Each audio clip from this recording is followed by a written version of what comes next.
Is the door to Iron Man totally closed? Because I don't believe it is. Every day, the reset button, the space bar gets pressed, and it's like, now what? 30 years he has struggled with a dangerous drug addiction that nearly destroyed him. And today, he says he's clean, he's in love. And so by the time you're in prison, that's not rock bottom for you? Nope. It's easy to embrace hopelessness when things seem insurmountable. And yet, it's actually just a matter of time until all of the elements come together for things to be all right. I mean, I believe that, most difficult situations will resolve themselves if you are persistent and if you don't give up entirely. And that's what I never did. I never gave up. Do you still get urges to do drugs? I have not even an inkling of a desire. It's not that difficult to overcome these seemingly ghastly problems. What's hard is to decide. That thing that you're wearing around your neck. Yes. Being as you are obviously known as being Iron Man, are you concerned with wearing a large thing in the exact same spot? Life is funny because I was doing this before I ever got fitted for the RT, so it was more of art imitating oddball stuff I was doing anyway. Even more interesting because maybe you were born to be Iron Man because Iron Man obviously had that. Loosely prearranged destiny. And what's incredible is how far afield you can go from it and still find your way back. This concept of things just sort of falling into place. I'm a big believer in that too. What is that though? Is that you getting out of your own way? Isn't that 70% of it? Yeah. Yeah. I'd say it's 70% maintenance of what can I do to do my part to stay out of the way. And then the other part, I always think of it as like this little super thin, invisible thread. But you can feel the tug and you just you have to be really gentle. You have to pause when agitated and you have to go for it when you're going to like, there's 4 walls in here, which one has the map behind it? It's that one. And you knock down the wall and it's there, Yeah, what is that though? That's a... Synchronicity? Yeah. Intuition? I don't know. Right. It's the big I don't know. And I really feel, it's so funny, at this point in my life and being, kind of middle-aged and all that, well, I know I'm going to fly around the world and I'm going to sell some soap. And I know I have a new project and I know I've just retired my jersey on this 12-year journey I've been on. And how do I want to start? And it came up, how would you like it? I go, yes, that's exactly what I'm going to do. I'm going to go have the Joe Rogan experience and kick off this year and this season and this new chapter by doing what I love. I think part of the reason I'm still so interested, not just in life, but also, getting to do what I do, is I'm a fan. I love movies. I love creativity. I love music. I love culture.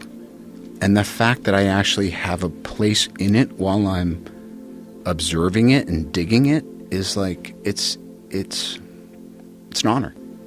Even though he has a whole lot of money, even though he's Iron Man, dude, here's the deal. He's still nice. My daughter is 4 years old, and she says, Daddy, don't you know Iron Man? Can't you hook it up? It's my birthday. Can he come to my birthday? Can you make it happen, Daddy? And this is at his height. This is when everything is going. And I text him, and I said, listen, man, my daughter, she loves Iron Man. If you got time, you know what I'm saying? If you'd stop by. And this is the day before her birthday. It's Saturday. Sunday is the birthday. He texts back. He says, is 12 o'clock noon good? Is the door to Iron Man totally closed? Because I don't believe it is. Oh. You guys can go through time now. Well, let me ask you the question. If I pick the jersey back up and put it on, wouldn't you feel a little bit like, oh, no. crap? No. Oh. I love you as Iron Man. So I would if they opened up this time machine and you popped out, I just imagine the moment where everybody goes fucking crazy. It would be amazing. It'd be great. I would love that. But I would also love you hanging it up. It's just, I keep thinking, see clearly.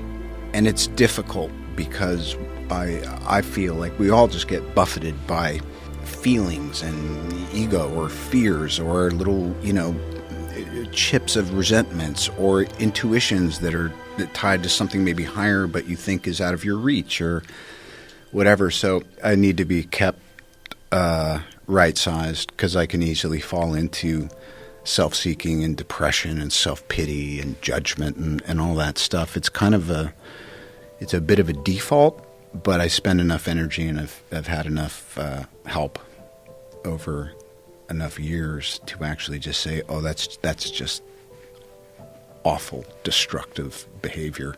You're entertaining in your head, you know?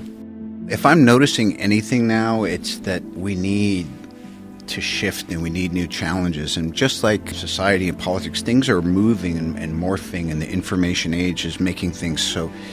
Everything's learning and growing from everything so quickly and improving or disproving. But for me, it's just incredible.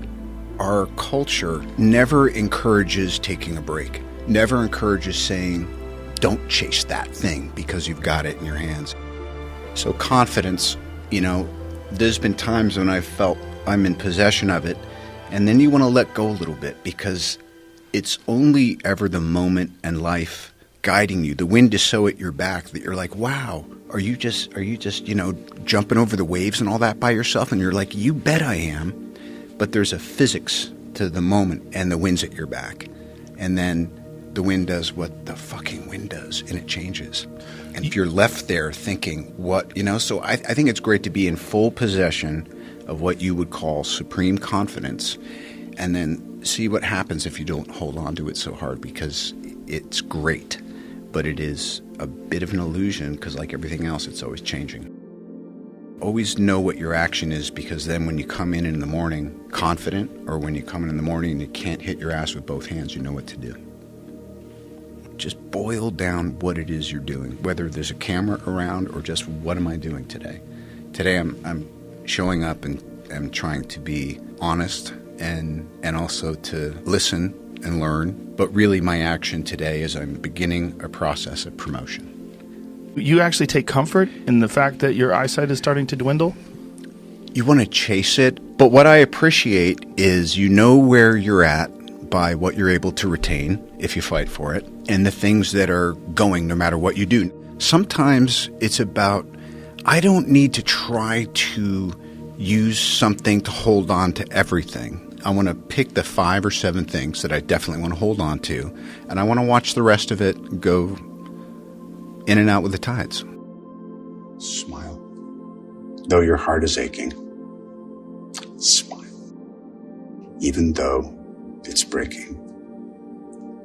When there are clouds in the sky, you'll get by.